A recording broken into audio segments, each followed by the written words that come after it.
Ayun, magandang araw po sa inyong lahat at kamusta po kayo? So ngayon po, no, nakikita nyo naman sa ating title na we will be trying our best ulit to support a local brand, fairly new sa scene na local brand, no?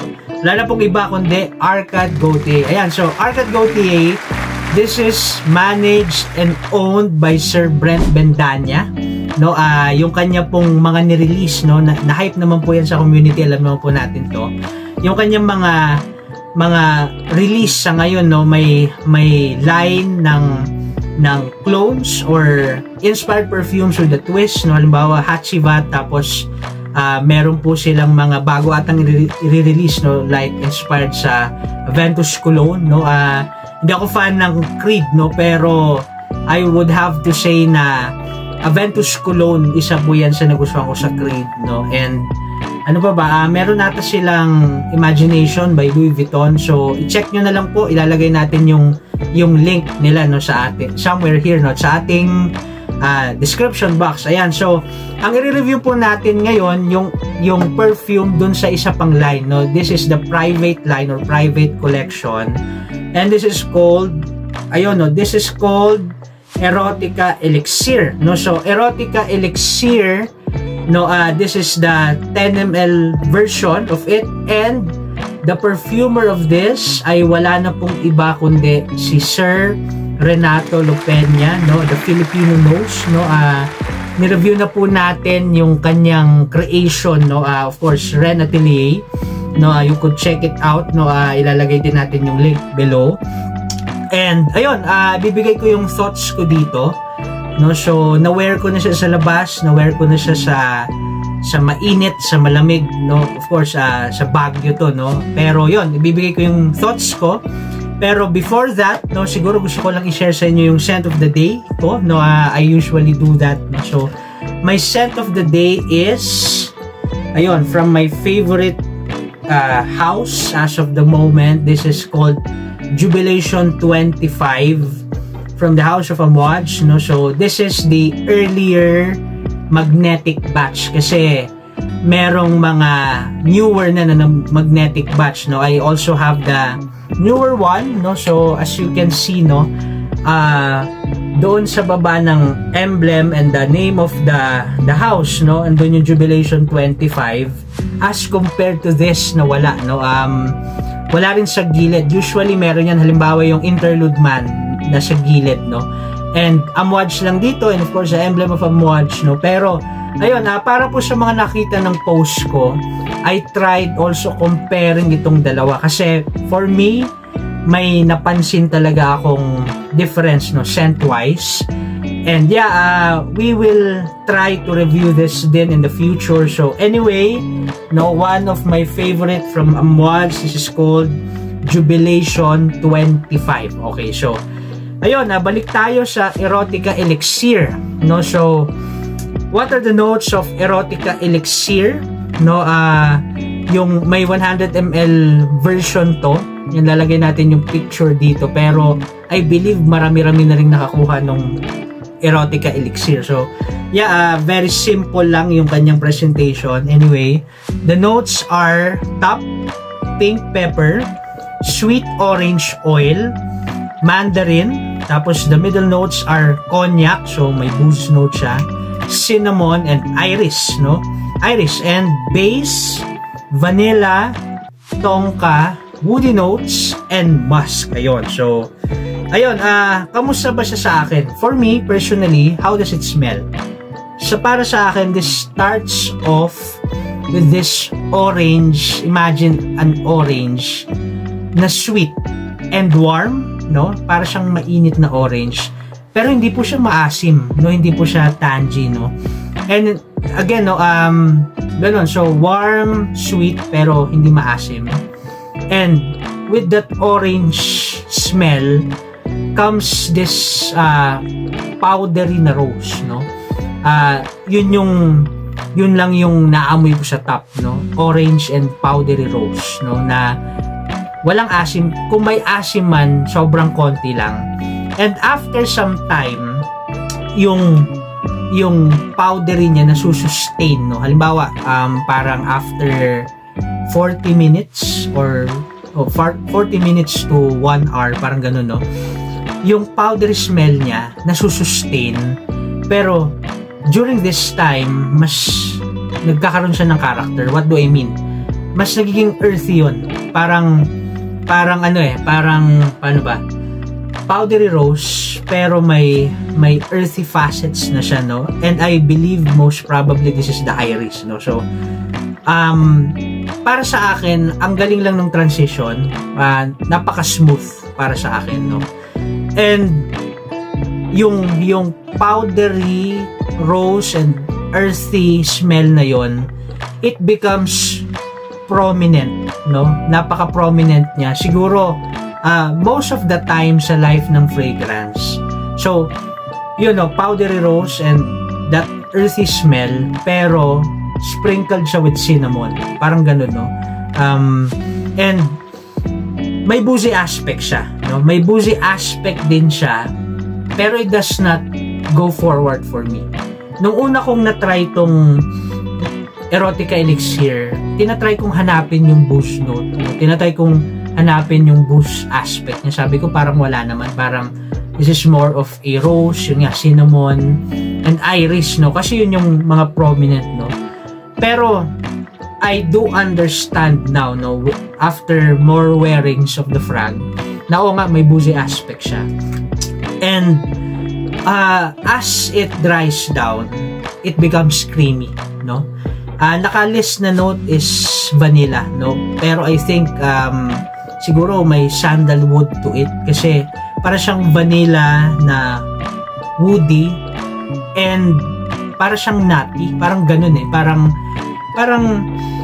I don't know kung may ganong effect yung tonka bean, no? Yung combination ng base niya.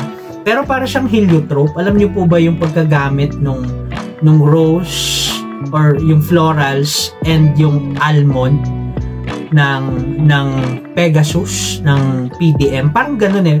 I'm not saying na ganun yung amoy niya, no? Pero parang may ganun siyang effect. Para siyang floral na nutty. I don't know.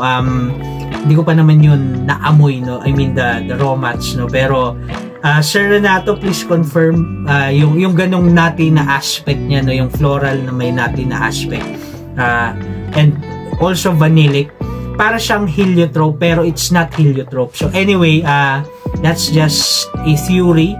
That's just how I smell it, no? So yun, then it becomes musky. I think meron siyang very slight, no, na animalic nuance to it, no? And I'm not saying ulit, no, na yung animalic na aspect niya ay forward, no, forward.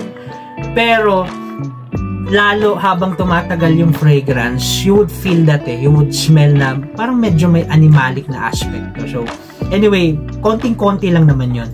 After how many hours, para sa akin, dito na mas nagiging forward yung booze note, going back doon sa cognac, no?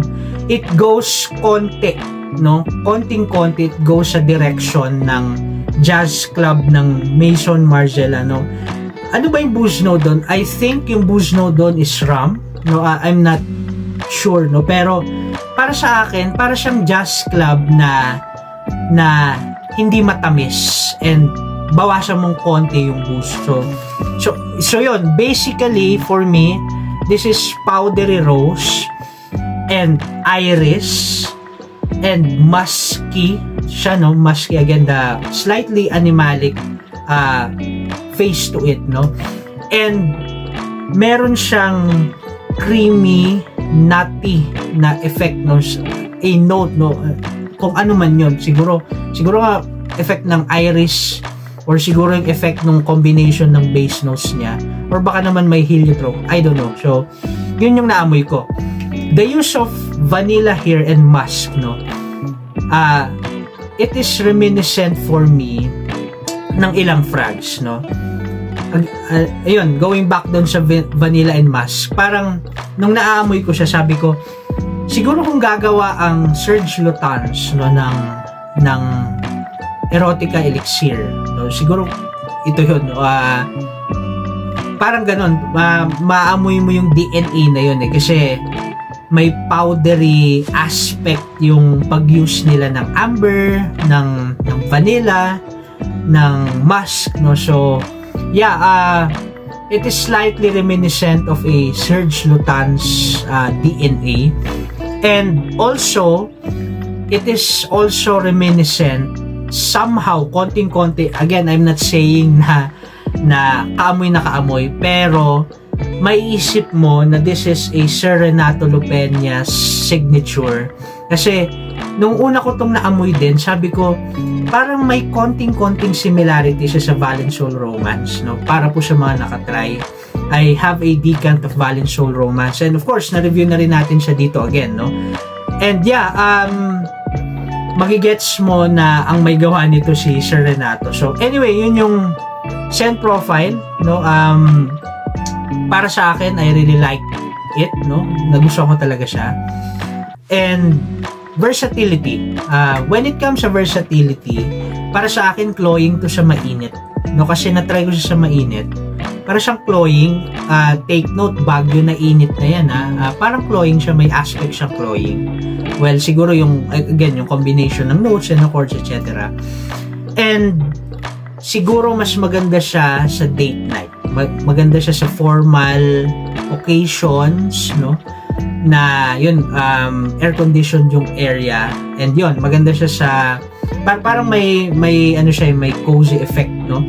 Parang same feeling na nakukuha ko sa Valenzuela Romance, no? Parang ganun yung feels niya for me, parang date night, nagko-coffee kayo on, you know, on a rainy day, parang ganun, no? So yeah, yun yung versatility aspect. The performance, if you would ask me, above average, no? This is loud for me, no? Lalo sa first R, no? Malakas siya, no? Malakas mag-project, no? Longevity, really good. Parang 8 hours ko siyang naamoy sa akin, 7 to 8 hours. And most of the time, may scent bubble ka. So yeah, a really good performer of a frag, no?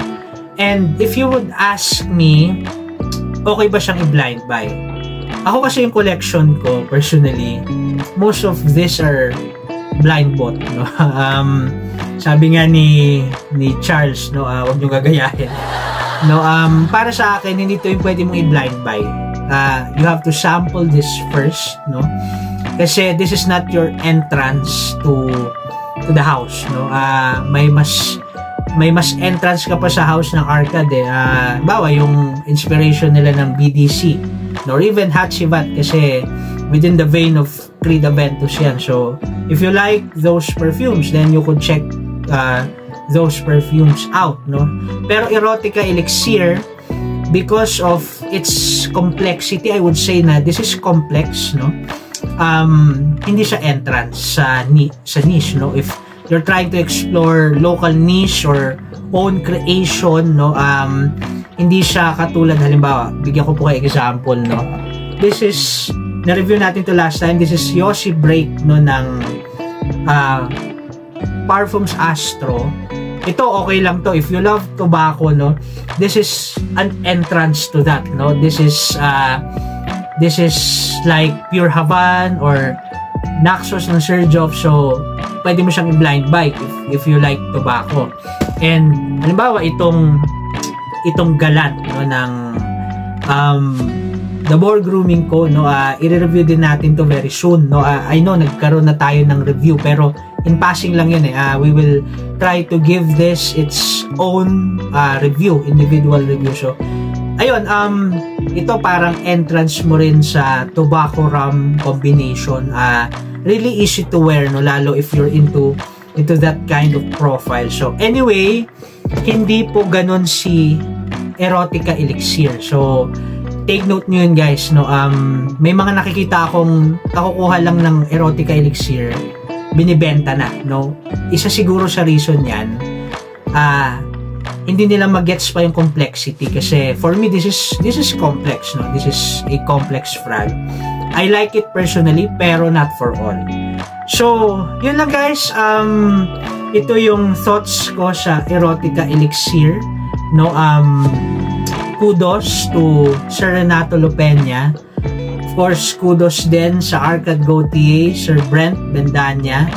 And ilalagay po natin yung mga links nila no, sa description box natin. Maraming salamat po sa pagsuporta. No? Maraming salamat po sa panunood. At let us continue to support our local houses. No? I know na siguro nakita ninyo yung mga issues lately sa frag groups. Well, yeah, it is what it is. And maraming salamat po. We will not dwell doon na anymore. So ayun, maraming salamat po sa inyong lahat.